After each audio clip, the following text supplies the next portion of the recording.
Okay, so I need to tell you about the most satisfying moment of my entire life.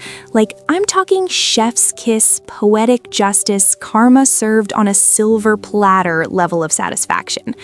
But first, let me back up, because you need the full context to appreciate just how beautiful this was.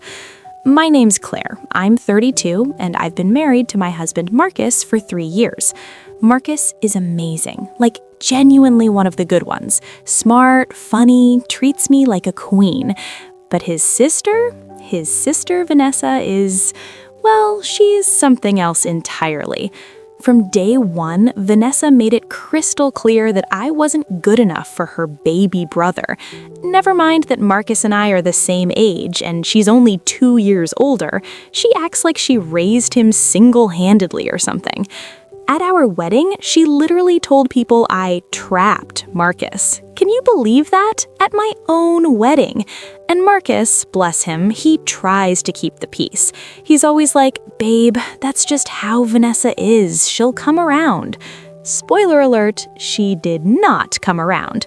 So here's where it gets good.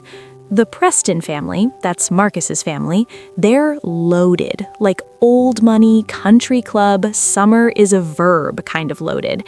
And every year they do this big family yacht trip in the Mediterranean. It's their whole thing. 2 weeks of sailing around, stopping at different ports, living that champagne and caviar lifestyle. Now, I come from a different background. My parents were middle class. Dad was a teacher, mom was a nurse.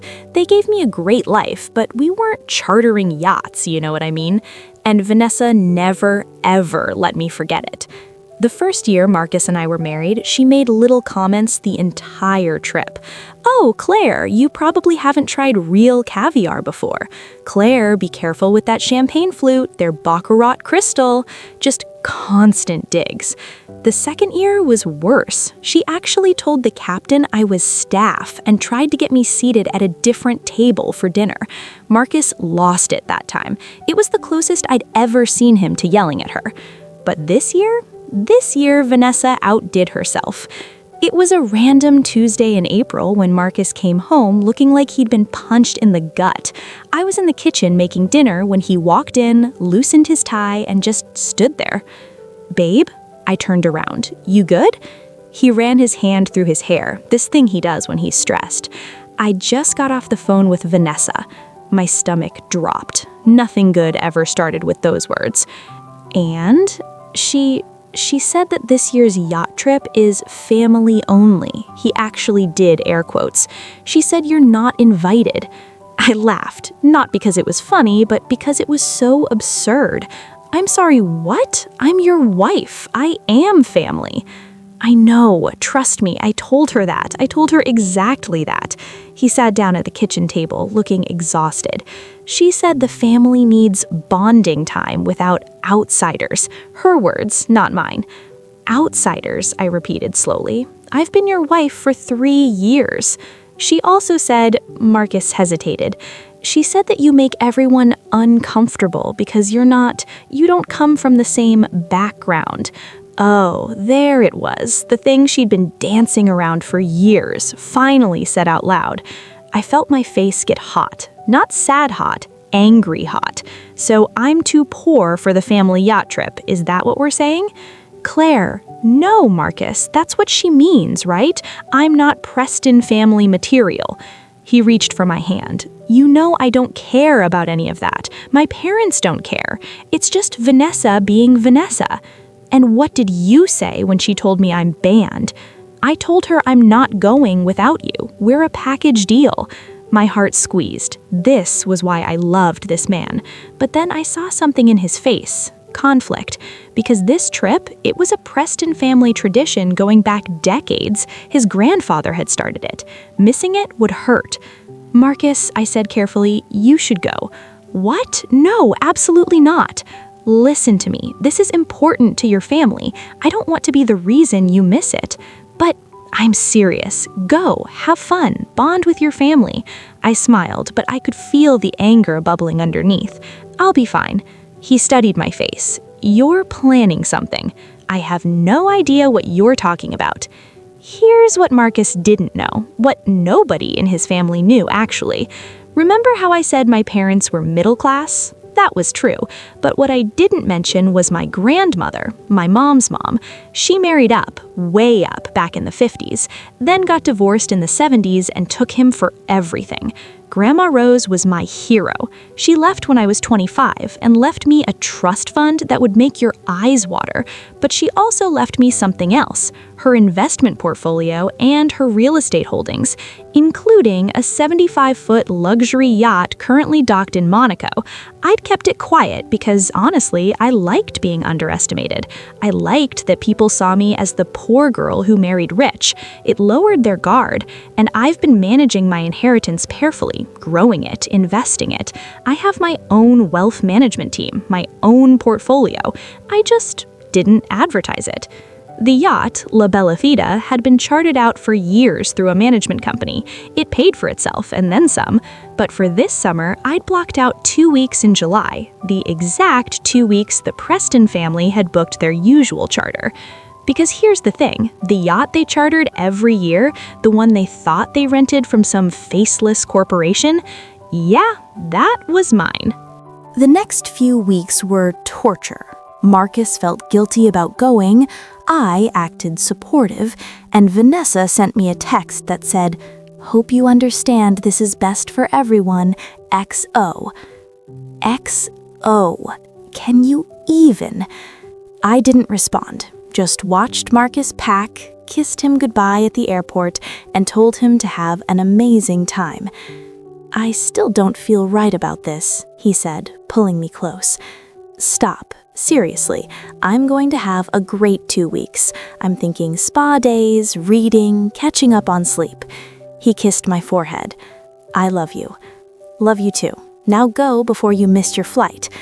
What he didn't know was that I'd be in Monaco 24 hours after him. The Prestons were scheduled to board the yacht at 2 p.m. on Saturday. I arrived at the marina at 1:45 p.m., wearing white linen pants, a silk top, and designer sunglasses.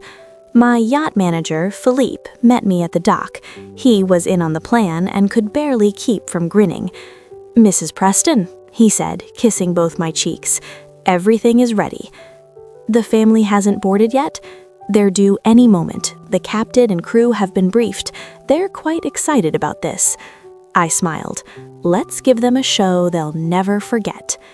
We waited near the dock office, just out of sight but with a perfect view of the yacht. Right at 2 p.m., I saw them. Marcus's parents, his younger brother Tyler, Tyler's girlfriend, and, of course, Vanessa.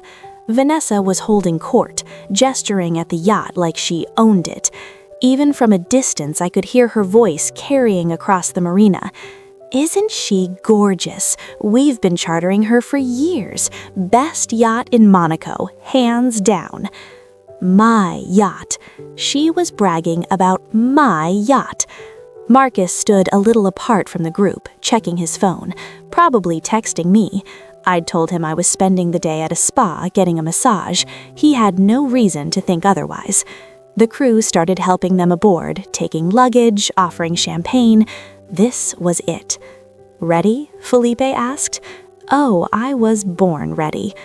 We walked down the dock toward the yacht. I kept my pace casual, unhurried, like I belonged there, which technically I did.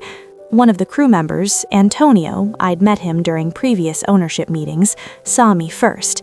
His face lit up.